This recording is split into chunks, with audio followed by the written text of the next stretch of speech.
여기 버스비나 하시고 깔끔하게 정리하죠. 상견례 자리에서 예비 사돈이 돈봉투를 던졌습니다. 그래도 어느 정도 사는 줄 알았는데 장난해?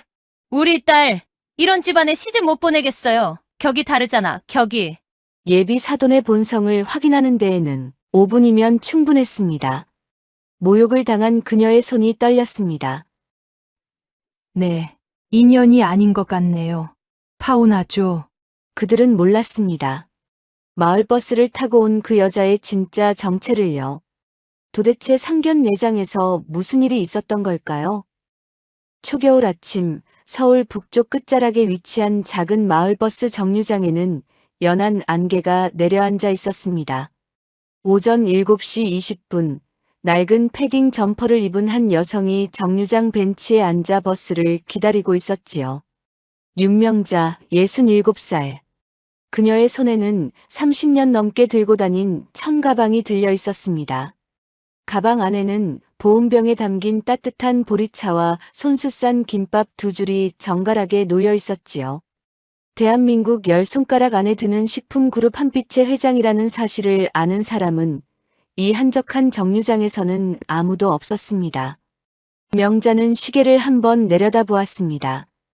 오늘따라 버스가 조금 늦는 것 같았습니다. 그녀는 괜찮다는 듯 가볍게 한숨을 내쉬며 두 손을 패딩 주머니 속에 깊이 넣었습니다. 손끝이 차가웠지만 마음은 이상하게 따뜻했지요. 30년 전 명자는 지금 이 자리에서 그리 멀지 않은 곳에서 된장을 쓰고 있었습니다. 남편 재호가 교통사고로 세상을 떠난 것은 재민이가 겨우 6살 되던 해였습니다. 보험금도 변변찮았고 친정과 시댁 어느 쪽에서도 손 내밀어주는 사람은 없었지요. 그때 명자의 손에 남은 것이라곤 작은 단칸방과 시어머니에게 물려받은 된장 담그는 기술뿐이었습니다. 새벽 4시에 일어나 콩을 삶았습니다. 아들이 유치원에 간 사이 메주를 빚었습니다. 밤에는 재민이 곁에 누워 책을 읽어주다가 아이가 잠들면 다시 일어나 주문장부를 정리했습니다. 손이 트고 허리가 아파도 멈출 수 없었습니다. 멈추면 그 자리에서 주저앉을 것 같았으니까요. 엄마, 왜 맨날 피곤해요? 어린 재민이가 물었을 때 명자는 웃으며 대답했습니다. 엄마는 안 피곤해.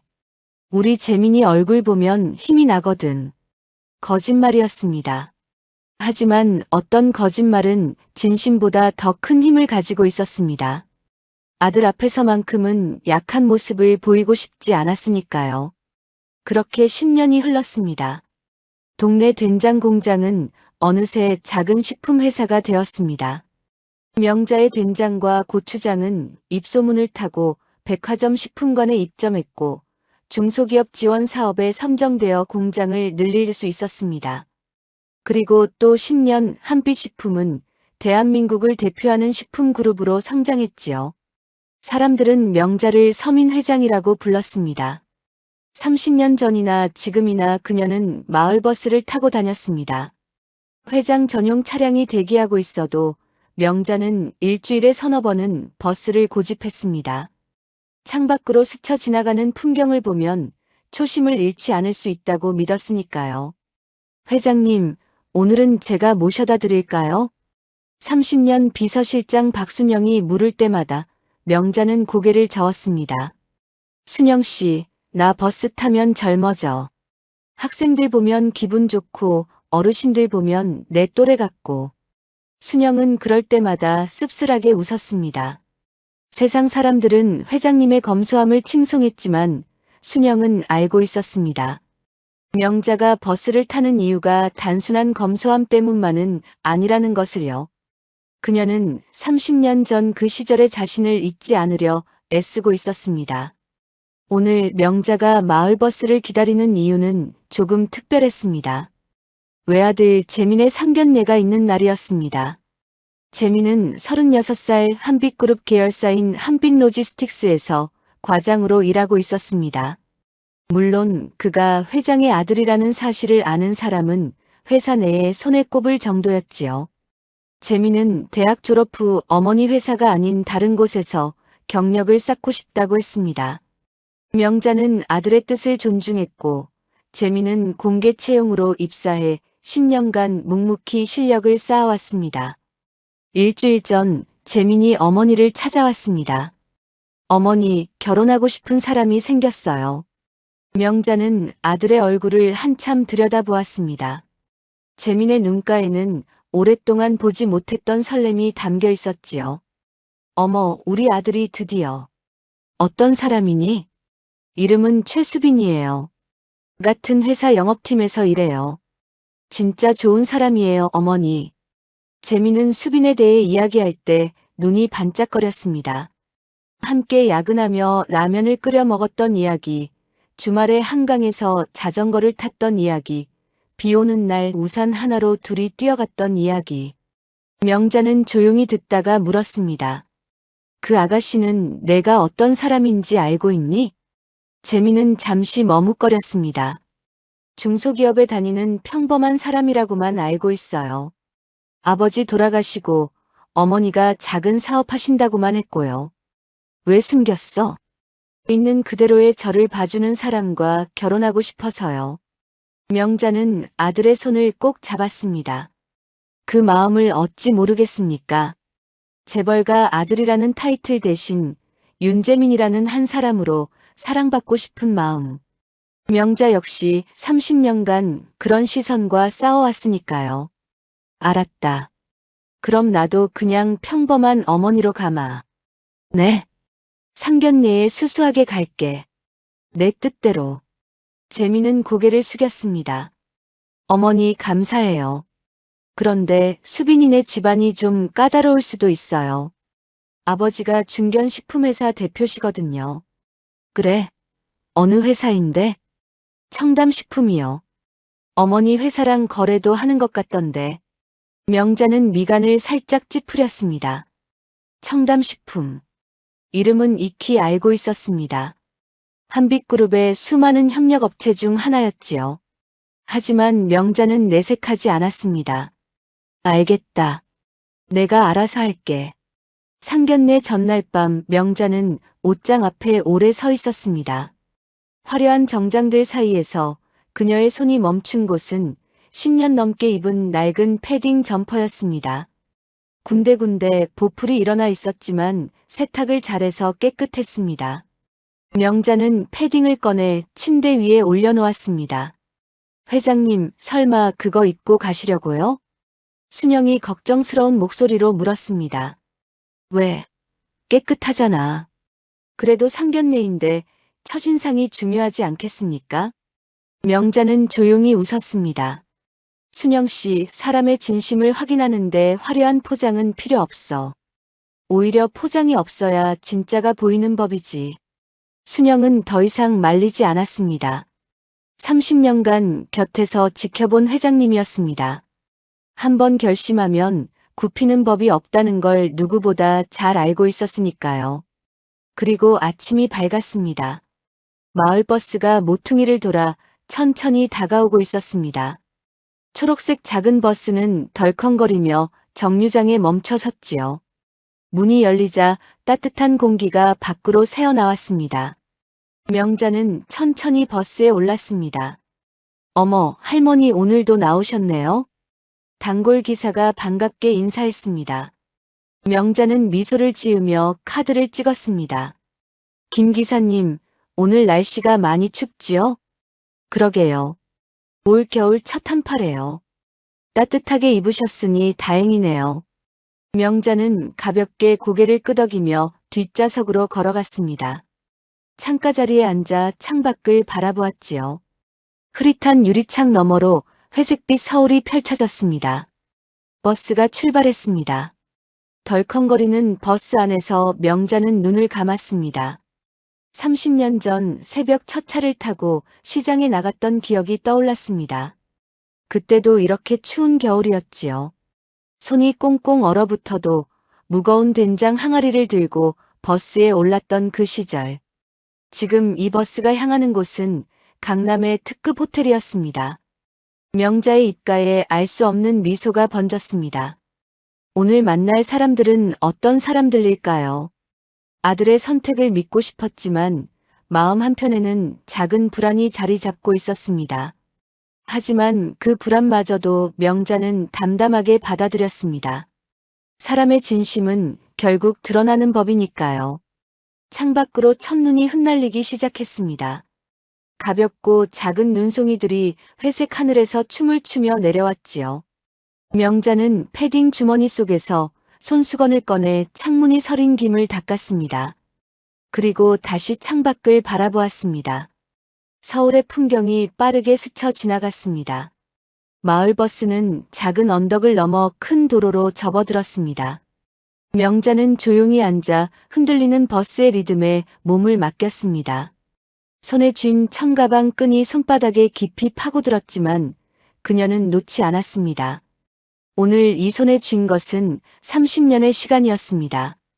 그리고 그것은 그 어떤 명품 가방보다 무거웠지요. 강남역에서 내린 명자는 잠시 멈춰 서서 주변을 둘러보았습니다. 사방에서 고급 승용차들이 줄지어 지나갔습니다. 검은색 세단, 흰색 외제차, 번쩍이는 SUV. 그 사이로 낡은 패딩을 입은 67살 여성이 걸어가는 모습은 분명 어울리지 않았지요. 하지만 명자는 개의치 않고 천천히 호텔을 향해 발걸음을 옮겼습니다. 르 메르디앙 호텔. 강남 한복판에 우뚝 솟은 특급 호텔이었습니다. 유리로 된 회전문 앞에 서자 검은 정장을 입은 도어맨이 명자를 위아래로 훑어보았습니다. 그의 눈빛에는 미묘한 당혹감이 스쳐 지나갔지요. 어서 오십시오. 도어맨의 인사는 평소보다 반박자 느렸습니다. 명자는 가볍게 고개를 숙여 인사하고 안으로 들어섰습니다. 로비는 크리스탈 샹들리에 불빛으로 환하게 빛나고 있었습니다. 대리석 바닥에는 명자의 낡은 운동화 소리가 또각또각 울렸지요. 프런트 데스크의 직원들이 힐끗 시선을 보냈습니다. 수군거리는 소리가 희미하게 들려왔습니다. 저분 뭐야, 배달 오신 건가? 아닌 것 같은데 어디 가시는 거지? 명자는 못 들은 척 걸음을 이어갔습니다. 30년간 온갖 시선을 견뎌왔으니까요. 고급 레스토랑이 있는 2층으로 향하는 엘리베이터 앞에서 명자는 잠시 멈췄습니다. 유리벽에 비친 자신의 모습을 바라보았지요. 낡았지만 깨끗한 패딩, 편한 운동화, 수수한 천가방. 그녀는 작게 미소 지었습니다. 이 모습이 바로 진짜 자신이었으니까요. 엘리베이터가 열리고 명자는 예약된 룸을 향해 걸어갔습니다. 복도 끝에서 아들 재민이 기다리고 있었습니다. 어머니 오셨어요? 재민의 얼굴에는 긴장이 가득했습니다. 그는 어머니의 옷차림을 확인하고는 복잡한 표정을 지었지요. 걱정 마라. 다 잘 될 거야. 명자는 아들의 어깨를 가볍게 두드렸습니다. 재민은 고개를 끄덕이며 문을 열었습니다. 룸 안은 고급스러운 분위기로 가득했습니다. 넓은 원목 테이블 위에는 은색 커트러리가 가지런히 놓여 있었고 한쪽 벽면을 가득 채운 대형 창문 너머로 강남의 스카이라인이 펼쳐져 있었습니다. 테이블 건너편에는 세 사람이 앉아 있었지요. 최병호 63세. 중견식품회사 청담식품의 대표였습니다. 그는 고급 캐시미어 코트를 걸쳐 입고 있었고 손목에는 번쩍이는 시계가 눈에 띄었습니다. 그의 옆에는 아내 강미연이 앉아 있었지요. 60세의 미연은 화려한 명품 재킷에 진주 목걸이를 하고 있었습니다. 그리고 그 옆에 신부 최수빈이 있었습니다. 수빈은 32살 단정한 원피스를 입고 조심스러운 표정을 짓고 있었습니다.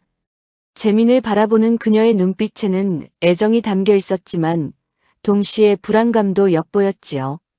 어서 오십시오. 병호가 먼저 자리에서 일어나 인사를 건넸습니다. 그의 시선이 명자의 옷차림을 훑었지만 처음에는 표정 변화가 크지 않았습니다. 미연도 미소를 지으며 고개를 숙였지요. 안녕하세요. 윤재민 군 어머니시죠? 만나 뵙게 되어 반갑습니다. 네, 반갑습니다. 윤명자입니다. 명자는 담담하게 인사하며 자리에 앉았습니다.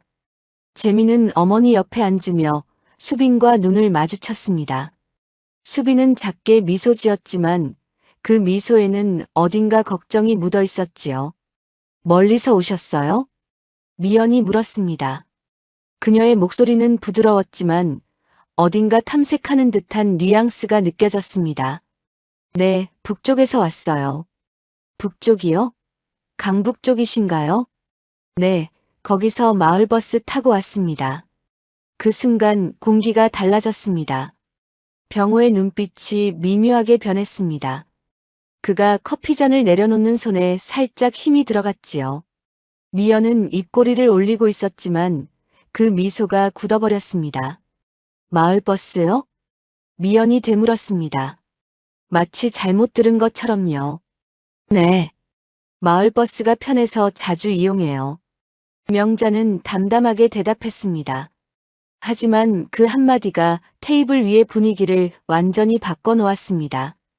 병호가 헛기침을 했습니다.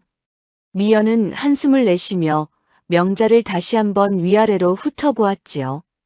그녀의 시선이 명자의 낡은 패딩에 멈췄다가 운동화로 내려갔다가 천가방에서 멈췄습니다. 아, 요즘 대중교통도 편하다더라고요. 미연이 말했습니다. 목소리는 여전히 부드러웠지만 그 안에 담긴 뉘앙스는 전혀 다른 것이었습니다. 그렇지요. 서울 대중교통이 잘 되어 있어서요. 차가 불편하신가 봐요. 미연의 말에 명자는 가볍게 미소 지었습니다. 아니에요. 그냥 버스 타는 게 좋아서요. 병호가 끼어들었습니다.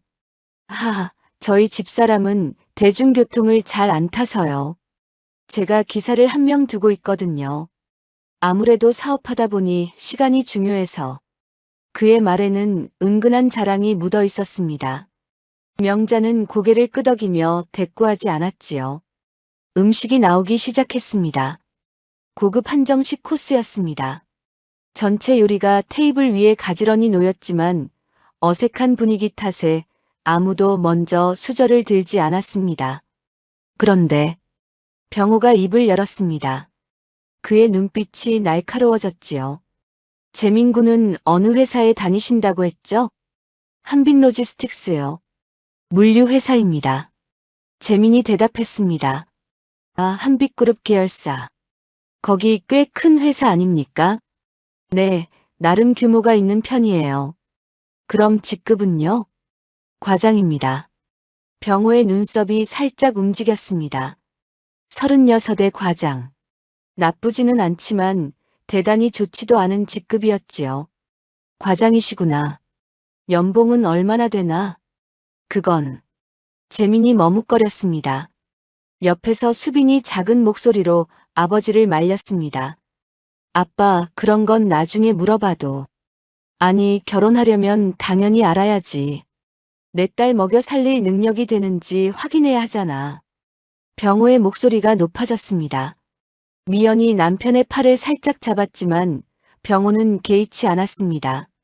재민군, 솔직하게 말해줘요. 집은 있어요? 전셋집이에요? 월세집이에요? 재민의 얼굴이 굳어졌습니다. 그는 어머니를 힐끗 쳐다보았지요. 명자는 여전히 담담한 표정을 유지하고 있었습니다. 서울에 작은 아파트가 있습니다. 작은 아파트. 몇 평이에요? 20평 정도요.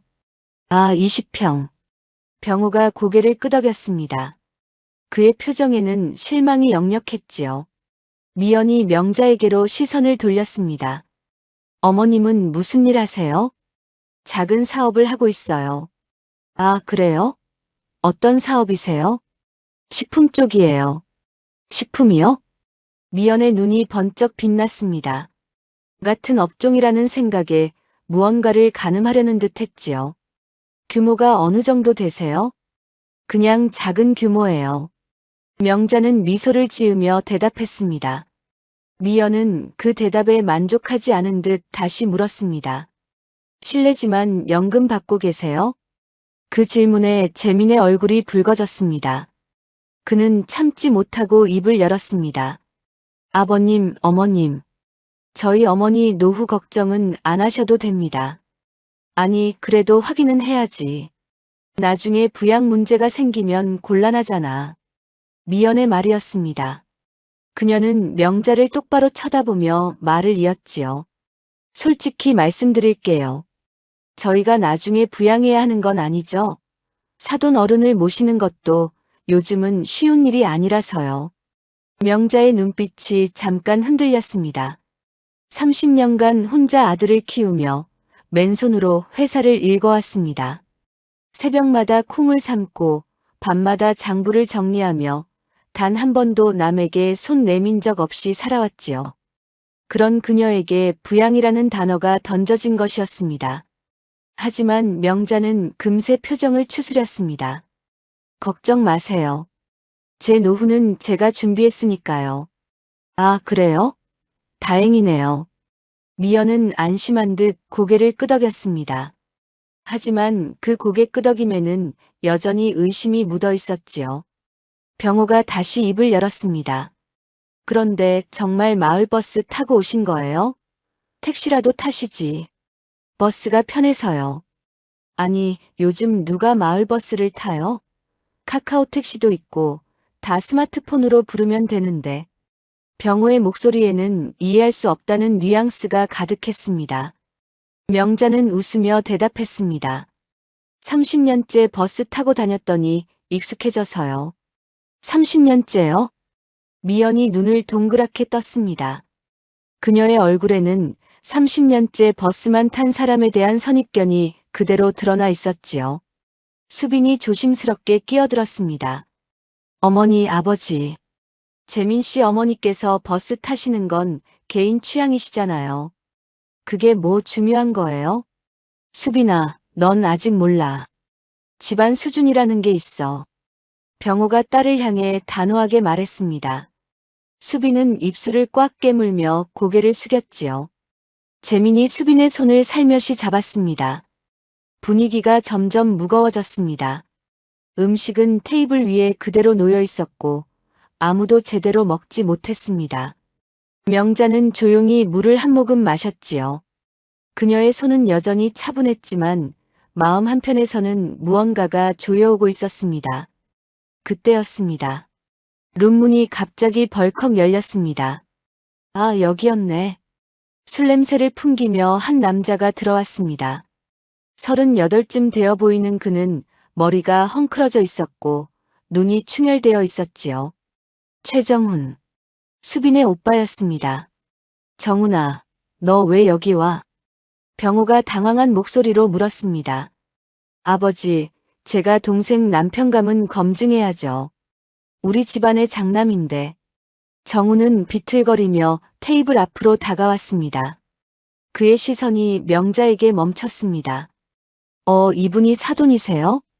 정훈이 명자를 위아래로 훑어보았습니다. 그의 입꼬리가 비뚤어지게 올라갔지요. 명자는 그를 조용히 바라보았습니다. 정훈의 눈빛에서 무례함이 느껴졌지만 그녀는 표정을 바꾸지 않았습니다. 정훈이 의자를 끌어당겨 앉으며 중얼거렸습니다. 진짜 마을버스 타고 왔어요? 아버지가 말씀하시던데. 그의 목소리에는 조롱이 가득했습니다. 명자는 대답하지 않았습니다. 다만 창밖을 잠시 바라보았지요. 강남의 화려한 야경이 유리창에 비쳤습니다. 하지만 그녀의 눈에는 30년 전 새벽 차가운 바람을 맞으며 버스를 기다리던 자신의 모습이 떠올랐습니다. 폭풍이 다가오고 있었습니다. 명자는 그것을 느꼈습니다. 하지만 그녀는 흔들리지 않았습니다. 30년간 그래왔던 것처럼요. 정훈이 테이블에 앉자마자 분위기가 완전히 달라졌습니다. 그는 술 냄새를 풍기며 물컵을 집어들었습니다. 한 모금 마시고는 입가를 손등으로 훔쳤지요. 그의 눈이 명자를 향했습니다. 충혈된 눈동자에는 비웃음이 가득했습니다. 아버지, 이거 뭐예요? 정훈이 병호를 향해 물었습니다. 그의 목소리는 룸 전체에 울려 퍼졌지요. 뭐가? 이거요, 이 상황. 사기 아니에요? 병호의 얼굴이 굳어졌습니다. 하지만 아들을 말리지는 않았습니다. 오히려 그의 눈빛에는 같은 의문이 담겨 있었지요. 정훈아, 그게 무슨... 아니, 아버지. 어느 정도 사는 집인 줄 알았는데 마을버스 타고 온 거 실화예요? 정훈이 명자를 가리키며 말했습니다. 그의 손가락이 명자의 낡은 패딩을 향하고 있었지요. 재민이 벌떡 일어섰습니다. 지금 뭐라고 하신 겁니까? 아, 왜요? 사실인데. 보면 몰라요? 저 가방. 동네 슈퍼 가실 때 입는 거 아니에요? 정훈의 말에 미연이 한숨을 내쉬었습니다. 하지만 그녀도 아들을 말리지 않았습니다. 오히려 고개를 끄덕이는 듯한 제스처를 취했지요. 명자는 움직이지 않았습니다. 그녀는 정훈을 바라보았습니다. 38살 아버지 회사에서 이사 직함을 달고 있지만 실제로는 하는 일 없이 월급만 받아가는 사람. 그런 정보는 이미 알고 있었지요. 한빛그룹 비서실에서 올린 보고서에 다 적혀 있었으니까요. 하지만 지금 이 자리에서 명자는 그저 마을버스를 타고 온 평범한 어머니일 뿐이었습니다. 제 옷이 불편하시다면 죄송합니다. 명자가 조용히 말했습니다. 아, 아니에요. 불편한 게 아니라. 정훈이 손을 내저었습니다. 그리고는 비웃음을 터뜨렸지요. 솔직히 말씀드릴게요. 제가 보기엔 우리 집안하고 안 맞아요. 딱 봐도 격이 다르잖아요. 그 순간 수빈이 오빠를 향해 외쳤습니다. 오빠, 그만해. 뭘 그만해? 수빈아, 넌 아직 세상을 몰라. 결혼은 두 집안의 결합이야. 저쪽 집안이 어떤 형편인지 알아야지.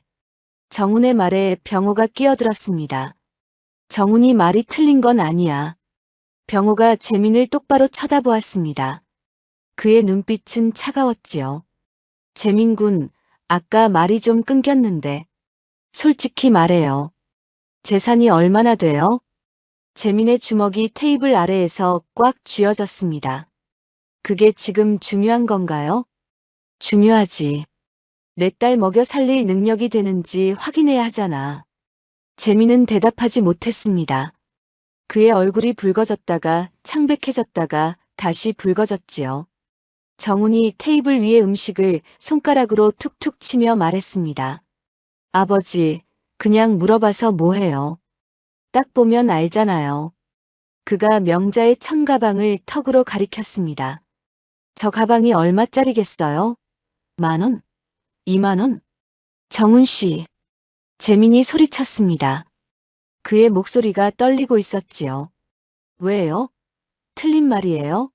우리 집에서 쓰는 식탁보가 저 가방보다 비쌀 것 같은데. 정훈은 웃으며 말을 이었습니다. 아, 이해했다. 그가 손뼉을 쳤습니다. 마치 무언가를 발견한 것처럼요. 우리 집안 돈 보고 결혼하려는 거구나. 그렇지? 뭐라고요? 재민이 자리에서 완전히 일어섰습니다. 그의 목소리가 떨리고 있었지요. 아니, 생각해보세요. 마을버스 타고 다니는 집안에서 우리 같은 집안에 결혼하겠다고 왔잖아요. 뭘 노리고 왔겠어요? 지금 저희 어머니를. 뭐? 틀린 말이에요? 정훈이 비웃었습니다. 그의 웃음소리가 룸 안에 불쾌하게 울려 퍼졌지요. 병호가 테이블을 탁 쳤습니다. 모든 시선이 그에게로 쏠렸습니다. 병호는 천천히 입을 열었습니다. 솔직히 말씀드릴게요. 그의 목소리는 차분했지만 그 안에는 결론이 담겨 있었습니다. 저희 수빈이한테 이런 집안은 안 맞아요. 재민의 얼굴이 창백해졌습니다. 수빈이 아버지를 향해 외쳤습니다. 아빠. 수빈아, 조용히 해. 어른들이 얘기하잖아. 하지만 격이 다르잖아, 격이. 병호가 단호하게 말했습니다. 그 한마디가 테이블 위에 무겁게 내려앉았지요. 명자는 움직이지 않았습니다. 그녀의 손이 테이블 아래에서 가볍게 떨리고 있었습니다. 하지만 얼굴에는 아무런 표정 변화가 없었지요. 30년간 수많은 협상 테이블에서 갈고 닦은 포커페이스였습니다.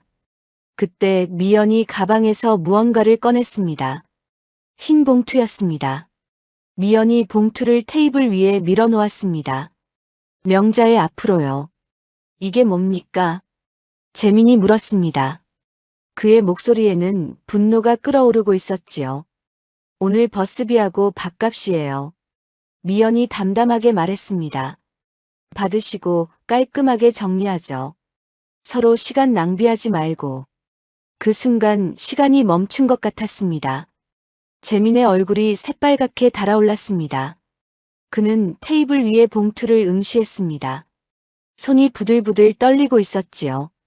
수비는 두 손으로 얼굴을 가렸습니다. 그녀의 어깨가 작게 떨리고 있었습니다. 정우는 팔짱을 끼고 비웃음을 흘리고 있었지요. 그리고 명자는 봉투를 바라보았습니다. 흰 봉투.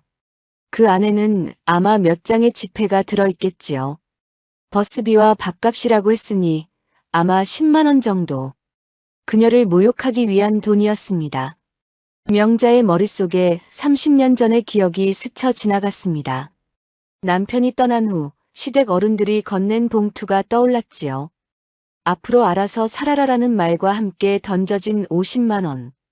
그때도 이렇게 흰 봉투였습니다. 그때도 이렇게 모욕적이었지요. 하지만 그때의 명자는 그 돈을 받았습니다. 받아서 콩을 샀습니다. 그 콩으로 된장을 담갔습니다. 그리고 30년 후 대한민국 10손가락 안에 드는 기업을 만들었지요. 명자의 손이 천천히 움직였습니다. 그녀는 봉투에 손을 뻗었습니다. 재민이 숨을 죽였습니다. 명자의 손가락이 봉투에 닿았습니다. 그리고 천천히 밀어냈습니다. 봉투가 테이블 중앙으로 미끄러졌습니다. 미연의 앞으로 되돌아갔지요. 명자가 자리에서 일어섰습니다. 5분이면 충분하네요. 그녀의 목소리는 담담했습니다. 떨림도 분노도 슬픔도 없었지요. 다만 깊은 확신만이 담겨 있었습니다. 뭐가요? 병호가 물었습니다. 사람 확인하는 데는요. 명자가 대답했습니다. 그녀의 눈이 병호를, 미연을, 정훈을 차례로 훑었습니다. 뭐야, 화났어요? 사실인데 뭘. 정훈이 비아냥거렸습니다. 그의 입꼬리가 비뚤어져 있었지요. 명자는 대답하지 않았습니다. 대신 재민의 손을 잡았습니다.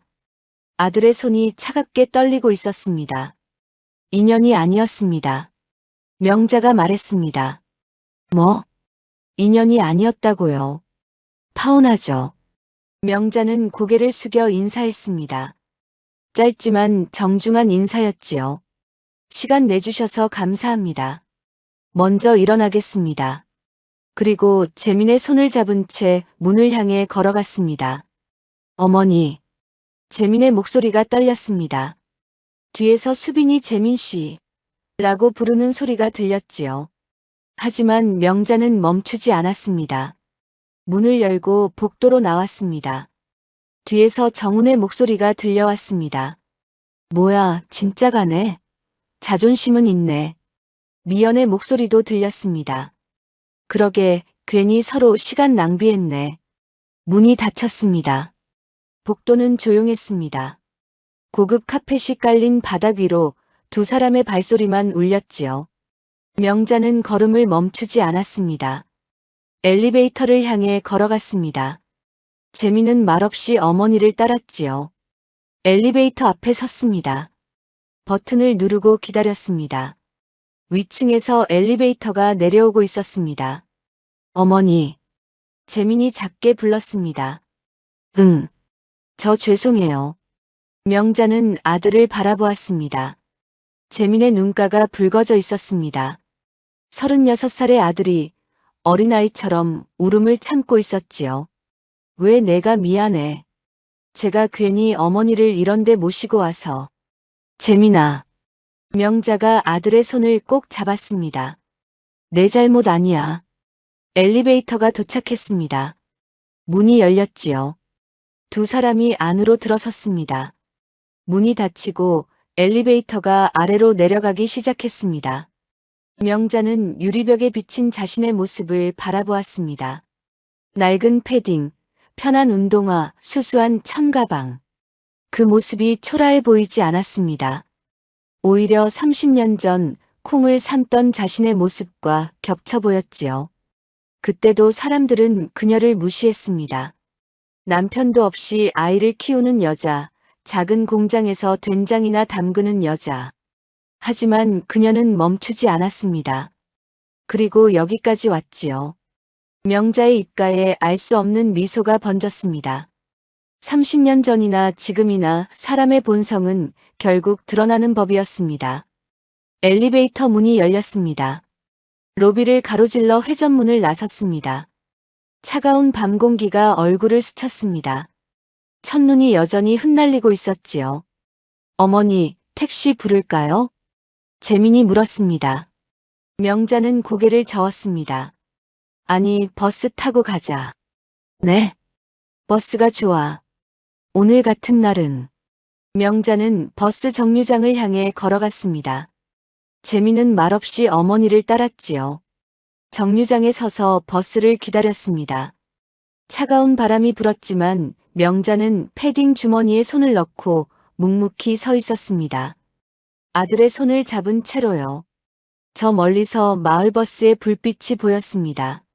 작고 낡은 초록색 버스가 천천히 다가오고 있었지요. 명자는 그 불빛을 바라보았습니다. 30년 전 새벽 첫 차를 기다리던 그때와 같은 마음으로요. 오늘 받은 모욕은 잊지 않을 것이었습니다. 하지만 복수 같은 것은 생각하지 않았습니다.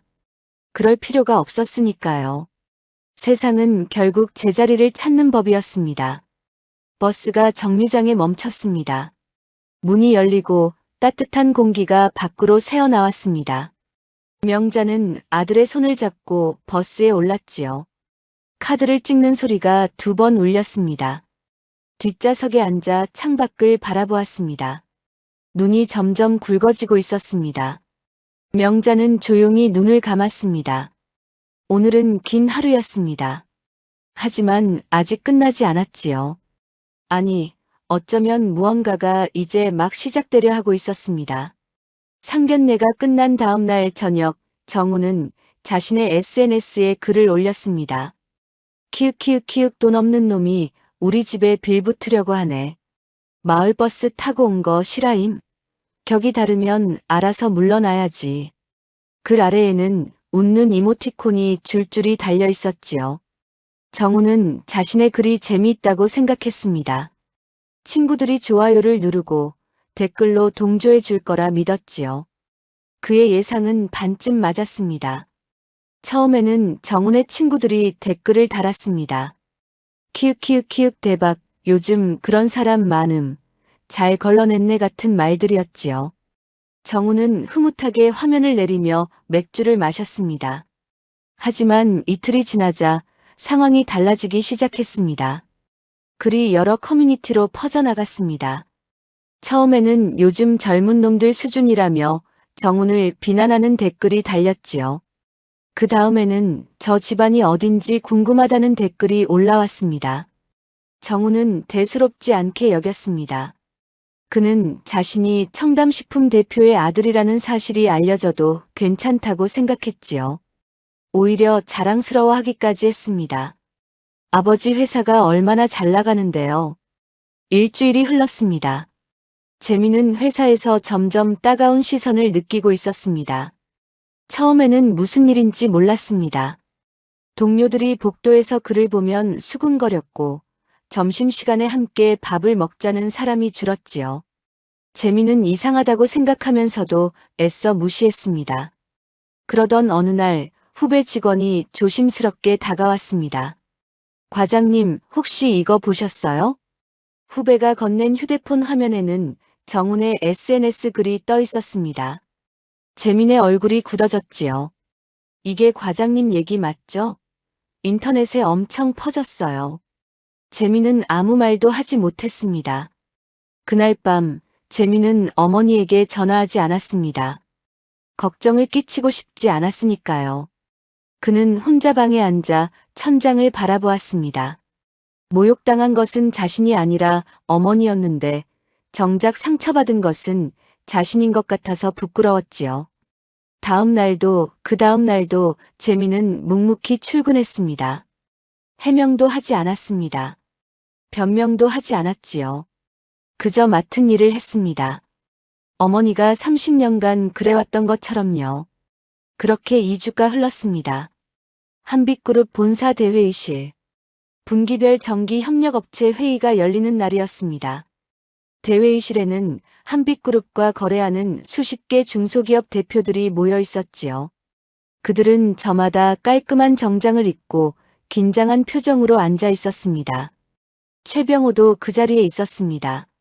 그는 회의실 중간쯤에 앉아 서류를 넘기고 있었지요. 청담식품은 한빛그룹의 주요 납품업체 중 하나였습니다. 매출의 35%가 한빛그룹과의 거래에서 나왔지요. 지금부터 한빛그룹 협력업체 정기회의를 시작하겠습니다. 사회자의 목소리가 울려 퍼졌습니다. 먼저 한빛그룹 윤명자 회장님의 인사 말씀이 있겠습니다. 회의실 앞문이 열렸습니다. 병호는 습관적으로 고개를 들었습니다. 그리고 얼어붙었지요. 단상 위로 올라가는 사람은 낡은 패딩을 입고 마을버스를 타고 왔던 바로 그 여자였습니다. 안녕하십니까? 한빛그룹 회장 윤명자입니다. 명자의 목소리가 마이크를 통해 회의실 전체에 울려 퍼졌습니다. 병호의 손에서 펜이 떨어졌습니다. 또르르 굴러가는 펜 소리가 유난히 크게 들렸지요. 옆에 앉은 다른 대표가 이상하다는 듯 병호를 쳐다보았습니다. 병호의 얼굴이 하얗게 질려 있었습니다.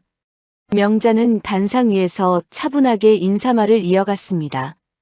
오늘 이 자리에 함께해 주신 협력업체 대표님들께 감사드립니다. 한빛그룹은 언제나 공정하고 투명한 거래를 원칙으로 삼고 있습니다. 앞으로도 상생의 파트너로서 함께 성장해 나가길 바랍니다. 명자의 눈이 회의실을 천천히 훑었습니다. 그녀의 시선이 병호에게 멈췄습니다. 찰나의 순간이었지요. 하지만 병호에게는 그 순간이 영원처럼 느껴졌습니다. 명자의 눈빛에는 아무런 감정이 담겨 있지 않았습니다. 분노도 조롱도 복수심도 없었지요. 그저 담담한 눈빛이었습니다. 그리고 그 담담함이 병호에게는 가장 무서웠습니다. 회의가 끝난 후 병호는 화장실로 뛰어갔습니다. 세면대에 두 손을 짚고 거울을 바라보았지요. 그의 얼굴은 창백했고 이마에는 식은땀이 맺혀 있었습니다. 어떻게 이런 일이. 그가 중얼거렸습니다. 마을버스를 타고 온 그 여자가, 버스비 봉투를 던졌던 그 여자가 대한민국 10손가락 안에 드는 식품그룹의 회장이었다니요. 병호의 머릿속이 하얘졌습니다. 그날 저녁 병호는 집에 돌아와 거실 소파에 털썩 주저앉았습니다. 여보, 무슨 일이에요? 안색이 왜 그래요? 미연이 걱정스럽게 물었습니다. 한빛그룹 회장이. 한빛그룹? 거기 회장이 왜요? 그 여자야. 네. 상견례 때 마을버스 타고 온 그 여자. 그 사람이 한빛그룹 회장이었어. 미연의 얼굴에서 핏기가 사라졌습니다. 말도 안 돼요. 그게 무슨. 내가 직접 봤어. 오늘 협력업체 회의에서. 미연은 아무 말도 하지 못했습니다. 그녀의 손이 부들부들 떨리기 시작했지요. 버스비 봉투 내가 그 사람한테 버스비 봉투를 던졌잖아요. 미연의 목소리가 갈라졌습니다. 그때 정훈이 현관문을 열고 들어왔습니다. 아버지, 어머니, 왜 그래요? 무슨 일 있어요? 병호가 아들을 노려보았습니다. 내 SNS 글 당장 지워. 네? 갑자기 왜요? 당장 지우라고. 병호가 소리쳤습니다. 정우는 어리둥절한 표정으로 아버지를 바라보았지요. 아버지, 진짜 왜 그래요? 무슨 일인데? 그 여자가 한빛그룹 회장이야. 정훈의 얼굴이 굳어졌습니다. 뭐라고요? 상견례 때 왔던 그 여자. 마을버스 타고 온 그 여자가 한빛그룹 윤명자 회장이라고. 정훈은 아무 말도 하지 못했습니다. 그의 얼굴이 빨갛게 달아올랐다가 새파랗게 질렸다가 다시 빨갛게 변했지요. 그럴 리가 없어요. 정훈이 더듬거리며 휴대폰을 꺼냈습니다. SNS 앱을 열었지요. 댓글 알림이 폭주하고 있었습니다. 마을버스 타고 다니는 분이 재벌 회장님이었음 키읔. 와 인생 역전 근데 역전 당한 쪽은 글쓴이네. 그분이 한빛그룹 회장님이라던데요. 첨담식품 거래 끊기겠다 키읔. 조회수가 100만을 넘어가고 있었습니다. 정훈의 손이 떨렸습니다. 그는 급하게 글을 삭제하려 했지만 이미 글이 수없이 퍼져나간 뒤였지요. 일주일 후 한빛그룹 품질관리팀에서 첨담식품의 통보가 왔습니다. 정기 품질 점검 결과 납품 단가 부풀리기와 품질 미달 사항이 발견되었다는 내용이었지요. 한빛그룹은 첨담식품과의 거래를 즉시 중단한다고 통보했습니다. 병호는 그 서류를 받아들고 한참을 멍하니 서 있었습니다. 이건 억지야. 그가 중얼거렸습니다. 하지만 서류에 적힌 내용은 명확했습니다. 품질 기준 미달, 원산지 표시 오류, 납품 단가 부적정. 모두 사실이었지요. 사실 이 문제들은 오래전부터 있었습니다. 병호는 알고 있었지만 대충 넘어갔던 것들이었지요. 한빛그룹이 워낙 큰 거래처라 설마 문제 삼겠냐고 생각했던 겁니다. 하지만 이번에는 달랐습니다. 한빛그룹과의 거래가 끊기자 연쇄 반응이 시작되었습니다. 다른 거래처들도 첨담식품과 거리를 두기 시작했지요. 한빛그룹에서 끄는 업체라는 꼬리표가 붙으면 어느 대기업도 거래하려 하지 않았습니다. 정훈의 SNS 글은 계속해서 회자되었습니다. 첨담식품 아들이 한빛그룹 회장님한테 버스비 던졌대 키읔. 아버지 회사 말아먹는 아들 키읔. 은수저가 금수저 무시하다가 망한 썰. 댓글들이 쏟아졌습니다. 이번에는 정훈이 조롱의 대상이었지요. 정훈은 SNS 계정을 삭제했습니다. 하지만 이미 늦었습니다. 그의 이름과 얼굴은 인터넷 곳곳에 퍼져 있었지요. 그 무렵 명자는 회사에서 평소와 다름없이 일하고 있었습니다. 회장님, 첨담식품건 정리되었습니다. 비서실장 순영이 보고했습니다. 그래요? 수고했어요. 명자는 담담하게 대답했습니다. 그녀의 표정에는 아무런 변화가 없었지요. 회장님, 솔직히 속이 좀 시원하시지 않으세요? 순영이 조심스럽게 물었습니다. 명자는 창밖을 바라보았습니다. 순영 씨, 나는 복수한 거 아니에요. 네. 품질 점검은 원래 하던 거고 문제가 있으면 거래를 끊는 것도 원래 하던 거예요. 상견례 일이 없었어도 똑같이 했을 거야. 명자가 돌아서며 말했습니다. 다만요? 조금 더 꼼꼼히 봤을 뿐이지. 명자의 입가에 희미한 미소가 스쳤습니다. 순영은 그 미소의 의미를 알 것 같았습니다. 복수가 아니라 정이었지요. 사적인 감정이 아니라 원칙이었습니다. 그날 저녁 명자는 아들 재민과 함께 저녁을 먹었습니다. 어머니, 첨담식품 일 들었어요. 재민이 조심스럽게 말했습니다. 그래. 어머니가 하신 건가요? 명자는 젓가락을 내려놓았습니다. 재민아, 나는 잘못된 건 바로잡았을 뿐이야. 그 집안 일과는 상관없어. 하지만 물론 기분이 좋지는 않지. 우리한테 그렇게 대한 사람들이니까. 명자가 아들을 바라보았습니다. 근데 나는 그 사람들처럼 되고 싶지 않아. 감정으로 사업하면 안 돼. 그건 30년간 내가 지켜온 원칙이야. 재민은 고개를 끄덕였습니다.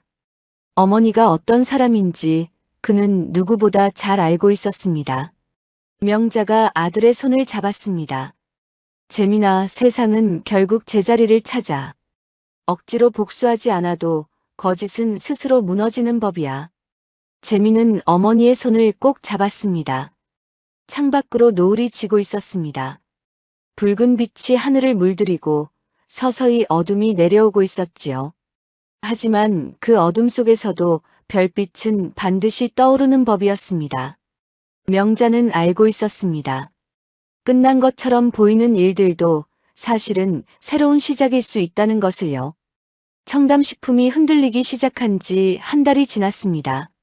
한빛그룹과의 거래가 끊기고 다른 거래처들도 하나둘씩 발을 빼면서 회사는 급격히 기울어졌지요. 직원들의 월급이 밀리기 시작했고 공장 가동률은 절반으로 떨어졌습니다. 어느 비 오는 오후 한빛그룹 본사 로비에 세 사람이 나타났습니다. 최병호, 강미연 그리고 최정훈. 그들은 한 달 전과는 완전히 다른 모습이었습니다. 병호의 얼굴에는 깊은 주름이 패여 있었고 미연의 화장은 번져서 엉망이었지요. 정우는 고개를 숙인 채 부모 뒤를 따라오고 있었습니다. 회장님을 뵙고 싶습니다. 병호가 안내 데스크에서 말했습니다. 그의 목소리는 떨리고 있었지요. 약속하셨나요? 아니요. 하지만 꼭 뵈어야 합니다. 제발요. 직원이 난처한 표정을 지었습니다. 그때 비서실장 순영이 로비로 내려왔지요. 무슨 일이시죠? 순영은 그들을 알아보았습니다. 상견례 때 회장님에게 버스비 봉투를 던졌던 사람들이었지요. 순영의 표정이 차갑게 굳었습니다. 회장님을 뵙고 싶습니다. 병호가 다시 말했습니다. 회장님은 바쁘십니다. 제발요. 딱 5분만이라도. 순영은 잠시 망설였습니다. 그리고 휴대폰을 꺼내 어딘가에 전화를 걸었지요. 잠시 후 그들은 회장실로 안내되었습니다. 명자는 넓은 창가에 서서 서울의 스카이라인을 바라보고 있었습니다. 뒤에서 문 열리는 소리가 났지만 그녀는 돌아보지 않았지요. 회장님. 병호의 목소리였습니다. 명자가 천천히 돌아섰습니다. 그 순간 병호와 미연이 무릎을 꿇었습니다. 회장님 잘못했습니다. 병호가 말했습니다. 그의 목소리가 갈라지고 있었지요. 제발 거래만 다시 해주십시오. 회사가 무너지게 생겼습니다. 명자는 아무 말 없이 그들을 내려다보았습니다. 미연이 울먹이며 말했습니다. 회장님, 저희가 눈이 멀었습니다. 사람을 제대로 보지 못했어요. 제발 한 번만 기회를 주세요. 명자는 여전히 침묵했습니다. 그녀의 눈앞에 한 달 전의 장면이 스쳐 지나갔습니다. 흰 봉투, 버스비와 밥값이라던 그 돈, 테이블 위로 던져지던 순간의 모욕감. 하지만 명자의 표정은 변하지 않았습니다. 일어나세요. 명자가 담담하게 말했습니다. 병호와 미연이 천천히 일어났습니다. 그들의 눈에는 희망이 어렸지요. 사업은 사업입니다. 명자가 말을 이었습니다. 품질 기준 맞추시면 재검토하겠습니다. 그 이상도 그 이하도 아니에요. 병호의 얼굴이 밝아졌습니다. 감사합니다, 회장님. 정말 감사합니다. 품질은 반드시. 단 사과는 저한테 하실 일이 아니에요. 명자가 병호의 말을 끊었습니다. 네. 모욕당한 건 저만이 아니잖아요. 제 아들도 있었고요. 병호의 얼굴이 굳어졌습니다. 그때 정훈이 앞으로 나섰습니다. 회장님. 그가 머리를 조아렸습니다. 제가 술 먹고 실수했습니다. 정말 죄송합니다. 명자는 정훈을 쳐다보지도 않았습니다. 할 말 끝나셨으면 나가보세요. 병호가 다시 입을 열었습니다. 회장님, 그럼 재민군한테라도 다시 한번 기회를. 기회요? 명자가 천천히 돌아섰습니다. 그녀의 눈빛이 처음으로 차갑게 변했습니다. 제 아들을 사기꾼 취급하고 저한테 버스비 던지신 분들이 기회를 말씀하시는 건가요? 병호가 아무 말도 하지 못했습니다. 미연이 울며 말했습니다. 수빈이는 잘못 없어요. 수빈이 인생만은 제발. 명자의 표정이 잠시 흔들렸습니다. 수빈. 재민을 바라보던 그 아이의 눈빛에는 분명 진심이 담겨 있었습니다. 하지만 명자는 고개를 저었습니다. 따님 걱정은 제가 상관할 바가 아닙니다. 그 말을 끝으로 명자는 다시 창가로 돌아섰습니다. 나가보세요. 순영이 문을 열었습니다. 병호 가족은 고개를 숙인 채 회장실을 나갔지요. 문이 닫히고 회장실에 정적이 흘렀습니다. 그날 저녁 재민이 어머니의 집을 찾아왔습니다. 어머니, 청담식품 사람들이 왔다 갔다면서요? 그래, 왔었어. 뭐라고 했어요? 명자는 아들 앞에 따뜻한 차를 내려놓았습니다. 거래 다시 해달라고 하더라. 어머니는 뭐라고 하셨어요? 품질 기준 맞추면 재검토하겠다고 했어. 재민은 잠시 침묵했습니다. 어머니, 속 시원하세요? 명자는 찻잔을 손에 감쌌습니다. 따뜻한 온기가 손끝에 전해졌지요. 아니, 네. 씁쓸해. 사과가 진심이 아니라 돈 때문이니까. 명자가 쓸쓸하게 웃었습니다. 재민아, 오늘 잘 봤지? 저게 가짜 사과야. 재민은 고개를 끄덕였습니다. 진짜 사과는 필요한 게 있어서 하는 게 아니야. 미안하니까 하는 거지. 명자가 아들의 손을 잡았습니다. 내 가치는 내가 증명하는 거야. 다른 사람이 알아주든 말든 내가 어떤 사람인지는 내가 만들어가는 거야. 어머니, 진짜 그분 통장 잔고가 아니라 사람됨이 결정한다. 어머니가 30년간 배운 게 그거야. 재민의 눈가가 붉어졌습니다. 그는 어머니의 손을 꼭 잡았습니다. 그 손은 30년간 콩을 삶고 된장을 담그고 회사를 일궈온 손이었지요. 거칠지만 따뜻한 손이었습니다. 1년이 흘렀습니다. 재민은 새로운 사람을 만났습니다. 그녀의 이름은 한지은. 같은 회사 다른 부서에서 일하는 대리였지요. 처음 만난 건 회사 워크숍에서였습니다. 비가 쏟아지던 날 우산을 두고 온 재민에게 지은이 먼저 우산을 내밀었지요. 같이 쓰실래요? 그렇게 시작된 인연이었습니다. 세 번째 만남에서 재민은 솔직하게 말했습니다. 저희 어머니는 회장님이세요. 지은이 눈을 동그랗게 떴습니다. 네. 무슨 회장님이요? 한빛그룹이요. 근데 마을버스 타고 다니세요. 마을버스요? 네. 30년째요. 지은은 잠시 멍하니 재민을 바라보았습니다. 그리고 웃음을 터뜨렸지요. 멋지시네요. 네. 마을버스 타고 다니시는 회장님이라니. 진짜 멋지신 분인 것 같아요. 재민은 그 순간을 잊을 수 없었습니다. 지은의 눈에는 놀라움도 계산도 욕심도 없었습니다. 그저 순수한 감탄만이 담겨 있었지요. 진심은 진심을 알아보는 것이었습니다. 그해 가을, 재민과 지은의 상견례가 있었습니다. 명자는 이번에도 마을버스를 타고 갔습니다.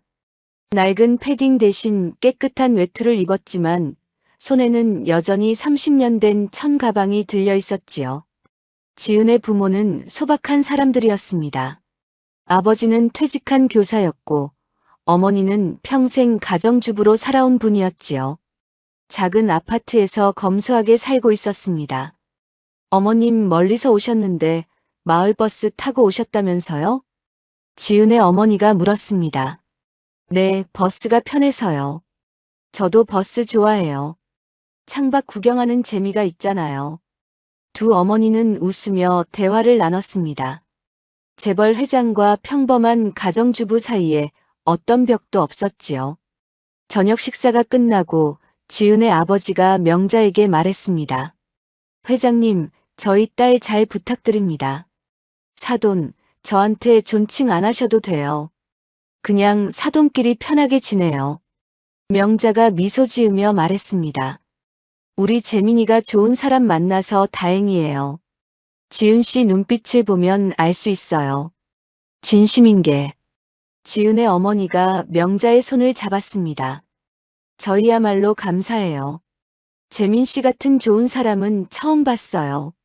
명자의 눈가가 촉촉해졌습니다. 30년 전 혼자서 아들을 키우며 그토록 바랐던 것이 바로 이런 순간이었지요.